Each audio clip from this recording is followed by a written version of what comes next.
Bien-aimés dans le Seigneur, je vous salue tous dans le nom précieux de notre Seigneur Jésus-Christ. Merci d'être avec moi encore pour cette nouvelle vidéo où nous parlons des héros invisibles de la Bible. Pour notre sixième héros, je vais vous présenter le personnage d'aujourd'hui qui est nommé Épaphras. Épaphras, voilà un nom bien surprenant et voilà qui sort un peu de l'ordinaire. Épaphras, pour dresser son portrait, est un chrétien de Colosse, fidèle ministre de Jésus-Christ, compagnon de service, mais aussi de captivité de Paul. Donc, voilà, c'est notre deuxième héros de la ville de Colosse, le premier héros de Colosse qui était Philémon, que nous avons vu dans la 4e vidéo. Et déjà, les deux se connaissaient, les deux, Philémon et Épaphras, le héros du jour, se connaissaient. C'est pour ça que nous avons vu dans Philémon 23, les salutations d'Épaphras à son homologue Philémon. Mais bon, pourquoi nous allons nous intéresser aujourd'hui à Épaphras? La première raison pour laquelle je parle d'Épaphras aujourd'hui, c'est parce que Épaphras est un intercesseur. Épaphras est un homme qui est un vaillant héros dans l'intercession. Et je rappelle que l'intercession, intercéder, c'est intervenir en faveur de quelqu'un. Combien d'entre nous prions uniquement pour nos besoins? Je pense que l'intercession doit être aussi au centre de la vie chrétienne d'un enfant de Dieu.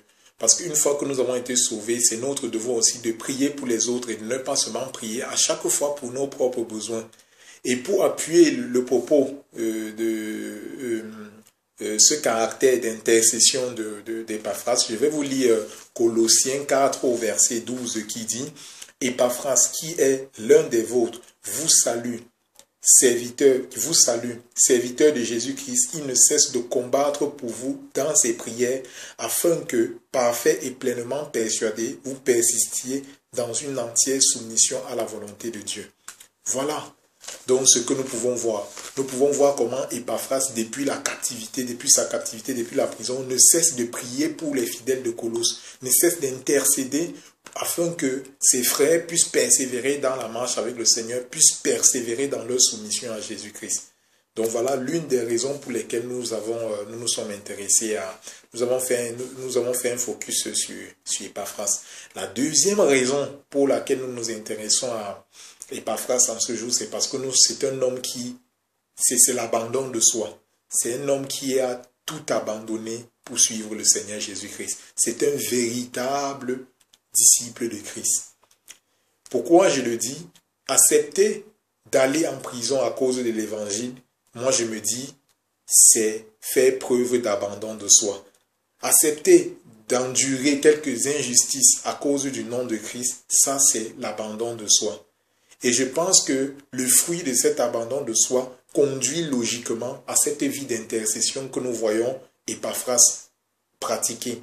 Parce que quelqu'un qui a justement